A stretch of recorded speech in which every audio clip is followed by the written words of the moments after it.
Amis de la nature, bonjour et merci d'être connectés une fois de plus sur ce programme écologique Objectif Vert qui s'ouvre aujourd'hui sur un axe ou un accent qui sera particulièrement mis sur la célébration de la Journée mondiale de l'environnement ce 5 juin.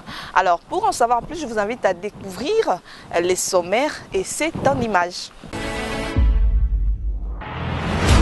Dans Objectif Vert d'aujourd'hui, vous suivrez tout ce qu'il y a à comprendre sur la biodiversité. Vous suivrez également l'entretien avec René Ngongo, prix Nobel alternatif de l'environnement, à l'occasion de la célébration de la Journée mondiale de l'environnement. Vous suivrez également l'implication des populations, des militaires et des policiers de la commune de Barumbu dans la protection de l'environnement. Sandrine Fundi va revenir dans l'actu environnement avec la vidéoconférence organisée par le club PEV, entendez par l'Association panafricaine des professionnels en énergie renouvelable autour de la Journée mondiale de l'environnement. Tout de suite, découvrez les détails de tous ces titres.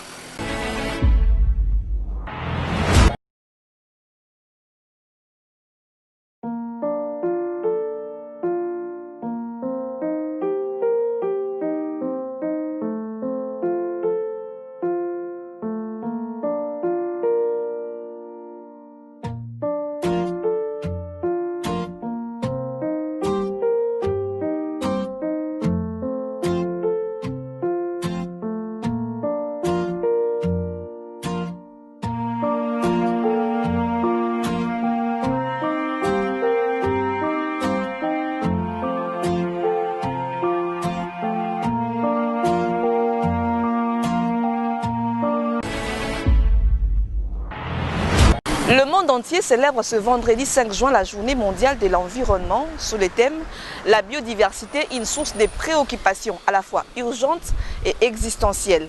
Que comprendre sur la biodiversité, son importance et les liens avec la pandémie du coronavirus? Écoutez les éléments de réponse dans cet élément que je vous propose de suivre.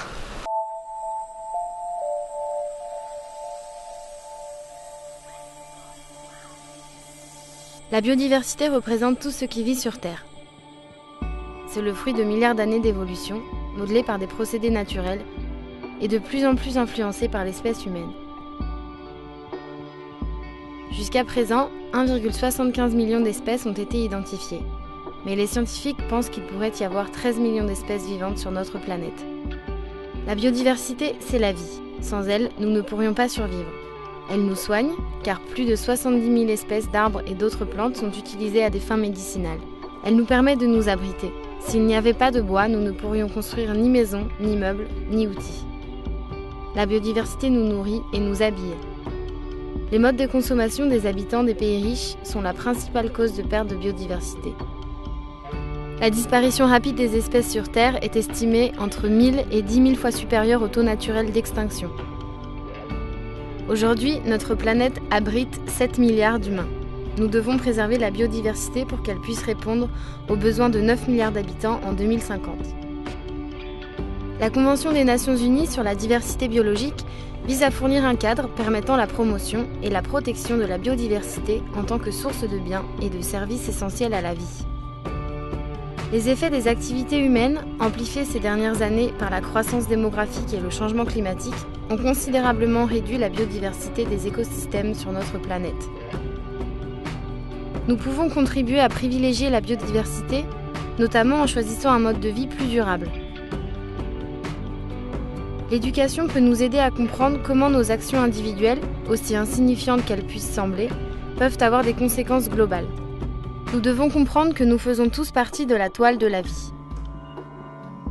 Quand une espèce disparaît, d'autres risquent de disparaître en conséquence. Nous devons sensibiliser nos enfants aujourd'hui pour protéger la biodiversité de demain. Mais comment ? Prenons par exemple un groupe d'élèves du secondaire qui va observer ce qui reste de la forêt dans une zone protégée. Après avoir appris l'importance des forêts, les élèves discutent des causes de la déforestation dans différentes communautés et des effets sur leurs moyens de subsistance, ainsi que sur le climat et autres aléas naturels.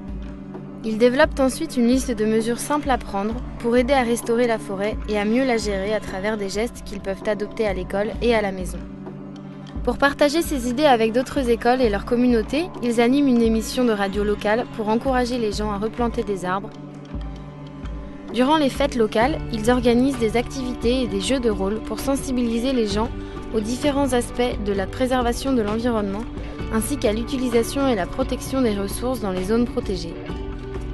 La protection de notre planète est entre nos mains, et l'éducation peut nous aider à agir dès aujourd'hui.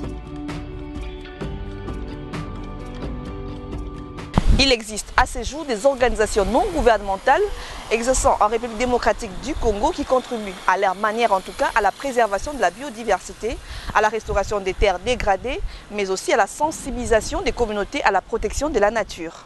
Et parmi ces structures, on peut compter l'Organisation congolaise des écologistes et amis de la nature, Océan. Elle a effectué plusieurs sessions de reboisement dans plusieurs communes de Kinshasa et dans certaines provinces, dont la Chopo, grâce à son partenariat avec Diaconia.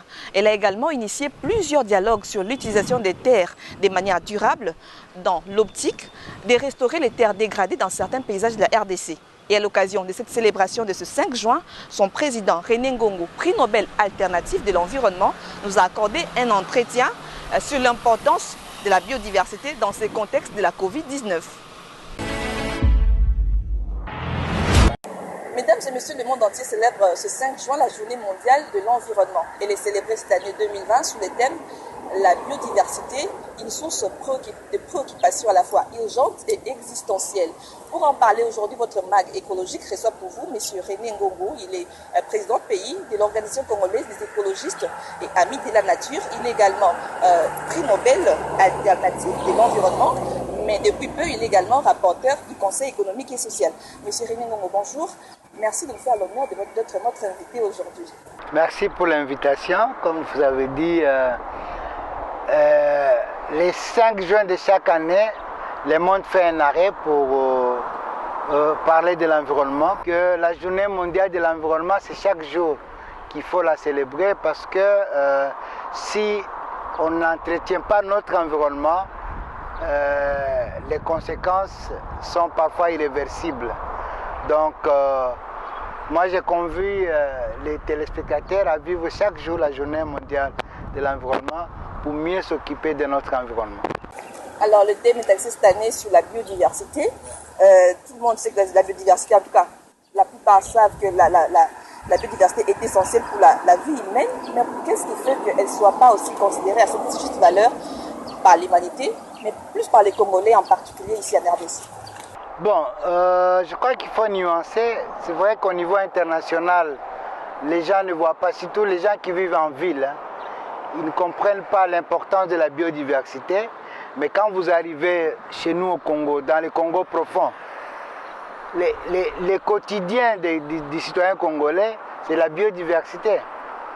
Ils se nourrissent de la biodiversité, ils se soignent de la biodiversité et depuis toujours, les Congolais ont toujours pris soin. Là, vous faites allusion aux populations autochtones, j'imagine. Qui vivent, même, oui, qui vivent dans les milieux forestiers. Mais généralement, dans la ville, malheureusement, on est en train de voir qu'on se soucie de moins en moins de la biodiversité. Et cela se passe sur le niveau international.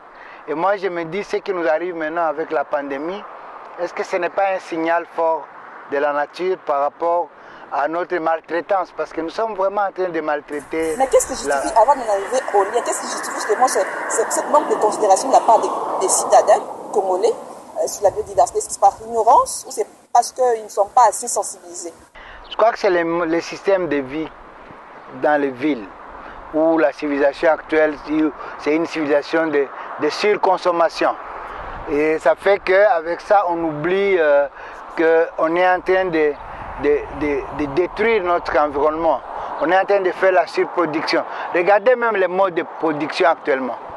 On a tendance à chercher les variétés les plus productrices et même on va dans les OGM. Voilà. Et avec ça, on détruit des vastes étendues pour mettre des monocultures. C'est des monocultures de maïs, de soja, c'est des monocultures de palmiers à huile. Et à ce moment-là, lorsqu'on fait de la monoculture, on déstabilise les milieux. Parce que nous, les écologistes, on nous apprend les b.a.-ba dès qu'on commence cette formation, qu'un milieu diversifié est beaucoup plus stable. C'est comme ça d'ailleurs que les agronomes savent qu'un champ qui a plusieurs variétés résiste mieux à des maladies, à des virus, parce qu'un milieu diversifié est plus stable. Alors lorsqu'on remplace un milieu diversifié, on coupe tout, on fait les coupes rases de la forêt, on y met essentiellement les palmiers à huile, c'est de la monnaie, parce qu'on cherche à produire, et à produire, et à ce moment-là, on détruit et on dépasse la capacité de charge de cette nature, parce que le mode de fonctionnement de l'homme est vraiment changé.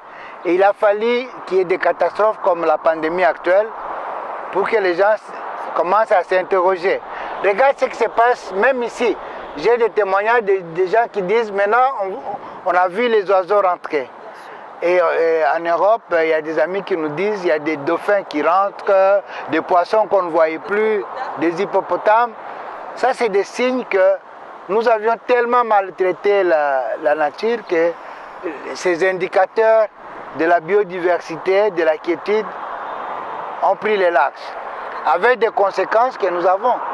Les scientifiques ont montré les liens entre la perte de la biodiversité et beaucoup de pandémies comme la Covid. Alors, au-delà de ce virus que nous subissons aujourd'hui, quelles sont les menaces qui planent en tout cas sur la biodiversité, pour ne pas dire mondiale, on parle plus de la biodiversité congolaise, justement dans ce contexte de Covid-19? D'abord, il y a la destruction des habitats naturels. Et là, je parle de la déforestation. Ça, c'est vraiment une très grande menace avec des conséquences incalculables. Et là, il y a beaucoup de raisons. C'est soit un des moteurs de la déforestation, c'est l'agriculture itinérante sur brûlis. Mais il y a la recherche du bois énergie qui joue un rôle capital. Il y a aussi de plus en plus la construction avec les briques, et la cuisson des briques est en train de faire des dégâts dans les zones comme Kisangani, même autour de Kinshasa ici, quand vous allez dans le Bas-Congo, dans le Congo central. La cuisson des briques, vous dites? Oui, la cuisson des briques, ils sont obligés d'utiliser du bois. Mais il y a aussi, on ne peut pas l'ignorer, vous avez suivi le ministre qui a arrêté des quantités énormes, qui a saisi des quantités énormes de bois illégal. Donc le bois d'œuvre qui vient exploité dans des conditions que nous déplorons, de manière illégale, tout ça sont des facteurs qui menacent la biodiversité. Mais il y a aussi, en parlant de la biodiversité, il y a certaines espèces qui sont très menacées et qui ont été classées parmi les espèces protégées. Et même hyper protégées parce que c'est des espèces en voie de disparition. Parlez de ça, s'il vous plaît, M. René. Quand on parle des espèces menacées, on fait plus allusion à la faune, aux animaux. Mais est-ce qu'il y a l'aspect floral dans la question des espèces protégées aussi? Bien sûr, bien sûr. D'ailleurs, quand vous voyez Ciptes, il y a des espèces qui sont menacées, qui sont très réglementées. Afromosia, dans beaucoup de pays, est vraiment contrôlé dans la commercialisation parce qu'il a disparu dans beaucoup de pays. Chez nous, nous avons encore, et ça reste à discuter, les exploitants forestiers vous disent nous n'avons pas encore menacé Afromosia, mais Cites a un regard, ils ont classé. Donc il y a beaucoup d'espèces qui sont comme ça, des flores, qui sont menacées. Mais ceux qui sont beaucoup plus menacés, c'est la faune, parce que sur le marché, c'est des espèces qui sont très recherchées. Nous avons perdu malheureusement les rhinocéros blancs à la Garamba, qui était une fierté pour notre pays, parce que tout simplement en Asie, les gens ont considéré que sa corne avait des vertus aphrodisiaques. Ça fait que cette espèce est pratiquement éteinte. Aujourd'hui, vous avez suivi avec Interpol, on a saisi de grandes cargaisons, on parle de plus de 20 tonnes d'écailles de pangolins. Alors, chers amis, imaginez pour avoir une tonne d'écailles de pangolins. C'est combien de pangolins qui ont été détruits? On parle de pangolins, on parle des éléphants. Des centaines de tonnes d'ivoire sont saisies au niveau international et en provenance de notre pays, malheureusement. On parle également des perroquets. Là, je voulais citer par là, nous avons pour les perroquets gris des quotas qu'il ne faut pas dépasser. Vous savez que moi j'ai vu des perroquets gris qui ont été peints en vert. Tout simplement parce que exporter comme perroquet vert pour rester dans les limites. Vous voyez jusqu'où l'homme peut aller, jusqu'à à mettre de la peinture sur les perroquets pour qu'ils puissent exporter. Alors, tout ça, c'est des facteurs qui menacent la biodiversité, mais on ne peut pas parler de la biodiversité sans parler de la pollution. Cette pollution contribue à faire à la disparition de beaucoup d'espèces, y compris l'homme. Parce que l'homme est victime, on a vu dans beaucoup de pays, cette pandémie a aggravé l'état, nous avons perdu beaucoup de gens parce qu'ils étaient déjà victimes de la pollution. Ils avaient des problèmes. Tout ça, il faut voir l'origine légale de tous ces bois qui est en train de partir de notre pays. J'espère que nous allons suivre ce que le ministre a dit, qu'il y a un effort pour lutter contre la criminalité par rapport à ça.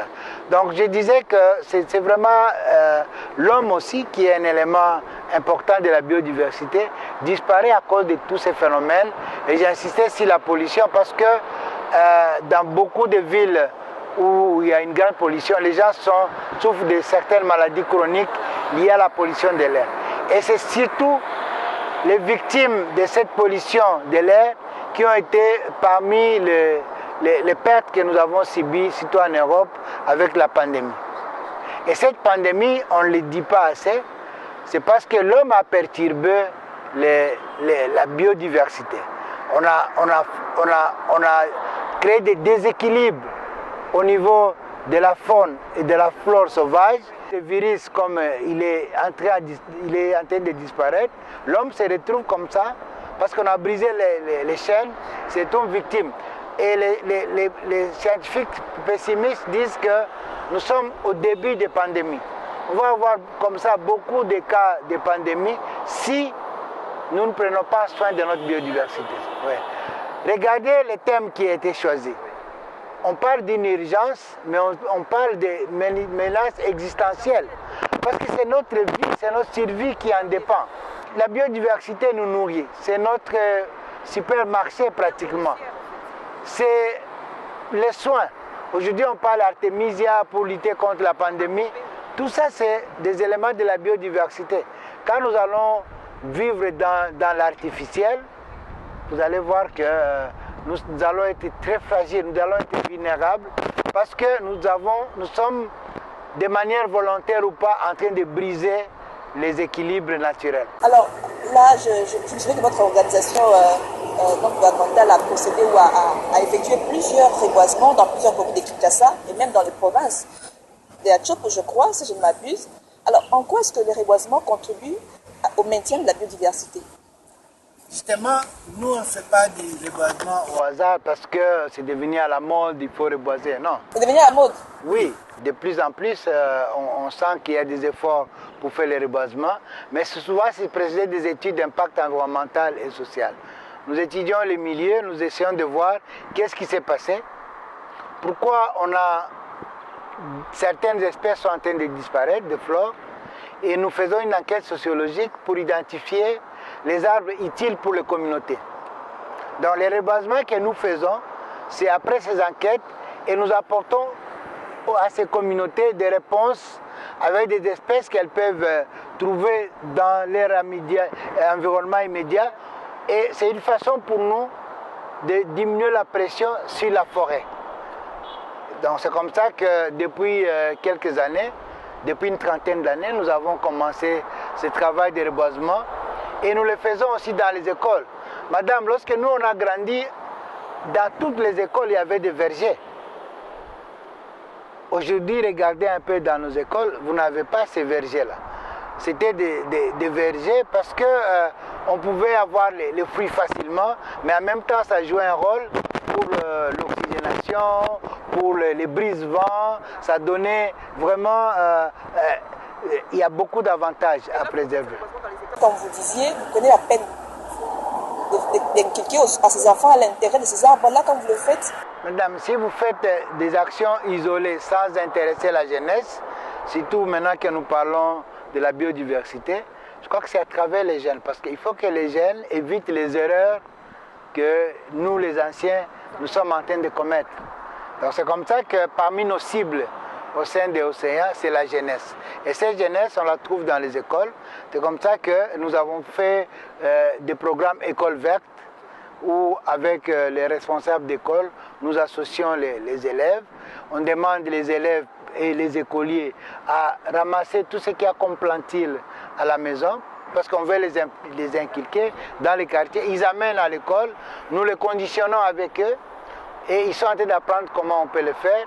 Et après, on remet quelques mois plus tard les mêmes plantilles, et c'est souvent les plantilles choisies par les élèves. Il y en a qui disent, moi j'aime les mandariniers, moi j'aime les avocatiers, et on les fait. Et nous profitons toujours, comme la journée mondiale de l'environnement, pour faire des gestes éco-citoyens. Et parmi ces gestes, c'est la plantation de l'arbre. Parce qu'il faut aller au-delà des discours. C'est comme ça que nous voulons poser les actes. Je voudrais en profiter parce que généralement, lors des journées comme ça, on fait des actions, mais après, il n'y a pas de suivi. C'est comme ça que j'ai dit en introduction de notre entretien que pour nous, les écologistes, la journée mondiale de l'environnement, c'est tous les jours que nous devons vivre ça. Justement, dans le contexte socio-économique qui sont les nôtres, comment concilier ces besoins de protéger la biodiversité et la question de la survie? Moi, j'illustre ça par quelqu'un qui est en train de couper un arbre sur lequel il est assis. Parce qu'il a besoin d'argent et de l'argent tout de suite. Donc, c'est vrai que nous sommes dans les besoins, mais nous devons aussi penser à l'après, surtout aux générations futures. Qu'est-ce que nous allons léguer aux générations futures si nous voulons, et d'ailleurs c'est ce qui nous arrive aujourd'hui. Les gens ont coupé la nature. Regardez, moi j'ai fait l'expérience dans les quartiers. Vous allez voir les familles qui ont fait des jardins, qui ont des arbres fruitiers, des potagers, ils ont mieux tenu pendant cette période. Parce que, madame, il y a des moments où vous avez l'argent, mais vous ne savez pas acheter à manger ou acheter. Et nous sommes en train d'aller vers ça. Et moi, je dis toujours cet exemple-là. Il y a des gens qui ont passé toute leur vie à chercher l'argent. Et lorsqu'ils ont l'argent, tellement ils ont mis de l'énergie dans la recherche, ils sont malades, ils dépensent tout l'argent qu'ils ont eu pour se faire soigner. C'est exactement ce que nous sommes en train de faire. Est-ce que nous sommes assez intelligents pour comprendre ces messages, capitaliser ces cas de pandémie pour dire qu'est-ce que nous faisons après Covid? Parce qu'aujourd'hui c'est Covid-19, mais demain ça va être Covid 190. Voyez un peu, ces effets peuvent être multipliés par 10 ou par 100 selon que nous sommes en train de traumatiser notre nature et principalement la biodiversité. Alors vraiment pour la fin, dites un petit message pour interpeller justement les consciences de tous sur l'intérêt que nous avons à protéger la nature aujourd'hui, mais également pour les enfants qui vont venir après nous, en fait. Le fait d'avoir été plusieurs fois dans la nature, j'ai vu comment les pygmées, les peuples autochtones, s'occupent de leur environnement. Ils prennent juste l'essentiel pour la survie. Et avec ça, ils vivent en harmonie avec la nature. Il y a des maladies que vous ne trouverez pas chez les pygmées parce qu'ils sont en harmonie avec la nature. Et là, nous sommes en train de rendre des équilibres qui sont très nécessaires pour la survie de l'humanité parce que nous voulons avoir de l'argent. Et toujours de l'argent, toujours de l'argent. Et lorsqu'il n'y a plus d'intermédiaire entre le virus et nous, le virus vient directement chez nous. Donc nous devons faire très attention pour profiter de cette journée et réfléchir qu'est-ce que nous faisons de notre biodiversité. Madame, nous avons la chance d'avoir un pays classé parmi les 10 pays méga biodiversité, où nous avons une diversité dans tous les domaines. Quand vous voyez les poissons, j'ai parlé à quelqu'un du lac Tanganyika où on a une plus grande endémicité au monde, avec des espèces qu'on ne trouve que rien que chez nous, rien que dans le lac Tanganyika. Qu'est-ce qu'on fait de cette diversité-là? Qui peut être une richesse, parce qu'on n'a toujours pas compris qu'on peut exploiter ça. Regardez les merveilles que nous avons. On est avec beaucoup de collègues dans les liens sur les WhatsApp. Les images que nous postons ne viennent pas d'ailleurs. Vous avez les okapis, vous avez les gorilles, ça c'est des ressources qui peuvent nous amener de l'argent. Je parle là du tourisme, peut-être qu'on aura l'occasion de parler de ça, mais la biodiversité nous maintient en vie parce que s'il n'y a pas de biodiversité, il n'y a pas de vie, il n'y a pas de nourriture, il n'y a pas de médicaments. Donc c'est vraiment une interpellation pour que nous puissions arrêter de traumatiser la nature parce que le retour qui nous revient n'est pas bon. Arrêter de traumatiser la nature, c'est cette phrase en fait qui va s'arrêter cet entretien d'aujourd'hui. Je rappelle que M. René Ngongo, il est le président pays de l'Organisation congolaise des écologistes et amis de la nature. Il est prix Nobel alternatif de l'environnement, mais également rapporteur au Conseil économique et social. Merci beaucoup M. René et à très bientôt. Merci.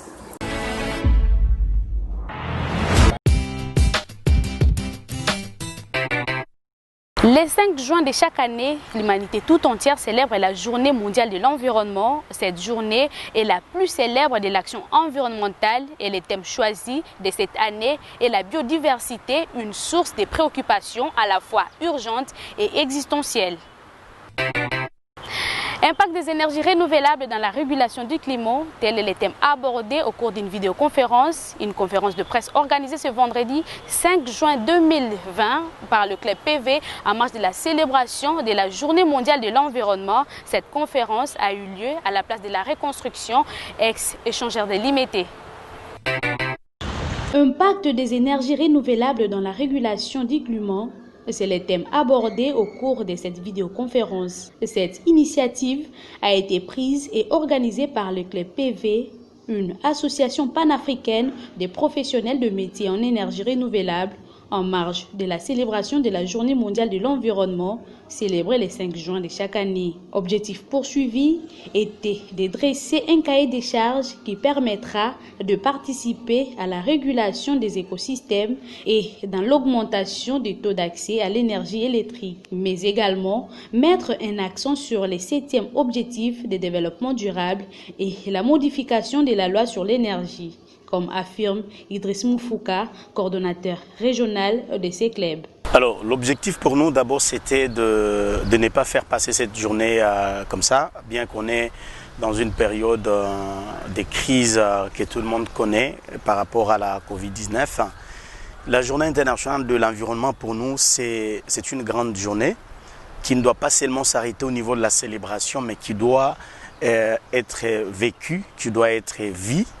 Et c'est pour cette raison que nous avons initié cette conférence, une manière pour nous de dresser un cahier des charges qui va nous permettre de voir dans quelle mesure nous pouvons participer, non seulement à la régulation de l'écosystème, mais aussi dans l'augmentation du taux d'accès à l'énergie électrique, une manière également pour nous de participer au processus de la mise en œuvre de l'objectif 7 que vous connaissez tous, parce que pour nous on s'est dit sans énergie il n'y a pas de vie aujourd'hui. Jeannette Bosingizi, coordonnatrice de l'ONG Logos Premier, est revenue sur l'importance du recyclage des déchets qui aidera à une production des énergies renouvelables. Je veux dire qu'il n'y a pas la volonté politique. C'est ça ma réponse. Il n'y a pas la volonté politique. Pourquoi sous d'autres cieux on peut recycler les déchets?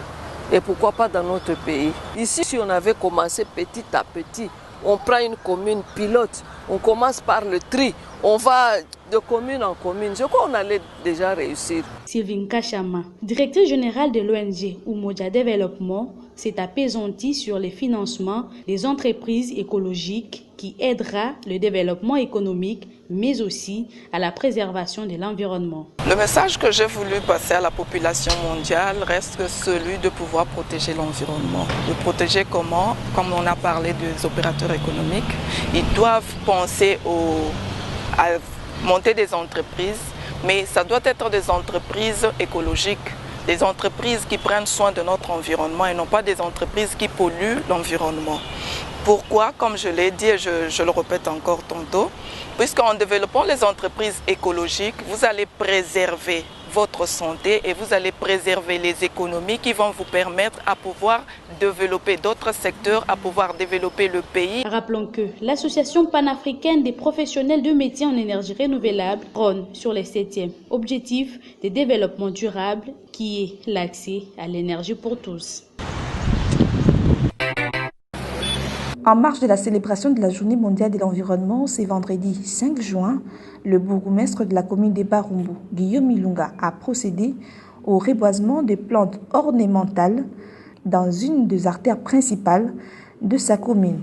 Passionné de la nature, Guillaume Ilunga Sefo, bourgmestre de cette commune, a débuté cette célébration de l'environnement par l'entretien des plantes qui arborent sa maison communale avant de se rendre sur l'avenue Bokassa, devant la base aérienne de Ndolo, identifiée pour le programme de reboisement cette année. Accompagné du commandant second de cette base militaire, les colonels Valentin Bolamba et du major Kiyongo Willy du commissariat de cette commune, les bourgmestres a sensibilisé ses administrés sur l'importance de l'arbre pour la vie avant de prêcher par l'exemple. Nous avons un programme de développement de reboisement et de délimitation des quartiers, mais aujourd'hui c'est une action que nous devons d'abord répondre à la journée internationale de l'environnement et aussi pour un besoin de l'avenue Bokassa devant notre camp militaire, associer la force aérienne, le commissariat de la police et la population pour leur faire comprendre qu'ensemble nous devons lutter contre le réchauffement climatique, ensemble nous devons donner la vie aux arbres,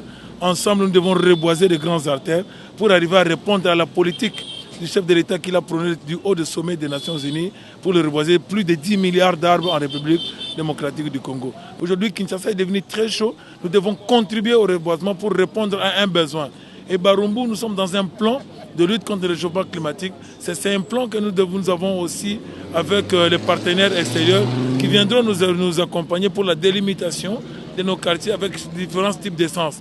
Ça, c'est dans la durée, mais aujourd'hui, nous avons commencé à répondre à un besoin de notre aussi autorité provinciale. Son Excellence, Monsieur le gouverneur Jean-Denis Ngobela, il tient à tout prix à ce que chaque bourgmestre arrive à donner l'impulsion. Tour à tour, militaires, policiers et jeunes de ce quartier ont planté chacun un arbre pour témoigner de leur intérêt pour la protection de l'environnement dans un monde sous pression face au changement climatique. Je crois que c'est trop significatif. C'est aussi en même temps donner le coup d'envoi et stimuler aussi les autres à faire pareil. Aujourd'hui, tout le monde se plaint. Il y a le changement climatique, le soleil était terriblement accablant. Nous demandons à tout le monde, même s'il faut faire une parcelle, un arbre, ça sera magnifique. Enfin, pour Guillaume Ilunga, cette action, loin d'être une action ponctuelle, elle va se pérenniser dans la durée dans cette commune afin d'offrir un environnement sain à la population de cette partie de la ville. Après avoir été informé de l'existence d'un réseau illicite de vente du bois illégal dans les différents ports de Kinkole à Kinshasa, le ministre de l'Environnement et du Développement durable, Claude Nyamugabo, s'y est rendu le week-end dernier afin de s'en rendre compte. Le ministre a palpé du doigt la criminalité forestière et la violation de lois qui régissent le secteur de l'exploitation de bois artisanal en République démocratique du Congo. Et à conservation, sachez qu'une naissance d'un gorille de sexe masculin a été découvert le week-end dernier dans la famille des Umba par les éco-gardes en mission dans la zone de Bukina au sud du parc de Virunga. Et pour finir, à l'international, sachez qu'un juge néerlandais saisi par les défenseurs des animaux a ordonné ce jeudi 4 juin un report de l'abattage de plus de 10 000 visons d'élevage potentiels infectés au Covid-19 qui devait débuter ce vendredi. Les autorités néerlandaises avaient ordonné cet abattage car les cas de Covid-19 auraient été signalés chez le petit mammifère de cet élevage qui ont probablement transmis la maladie à 2 employés.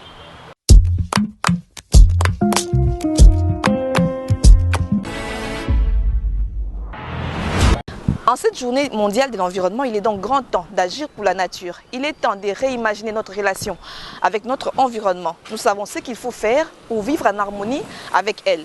Sommes-nous donc prêts à donner la priorité à notre maison commune, à tenir compte de son appel? C'est sur cette question qui va se refermer ce numéro de votre MAG. Merci de votre attention soutenue. N'oubliez surtout pas les gestes et barrières face à la pandémie du coronavirus. Au revoir et à très bientôt.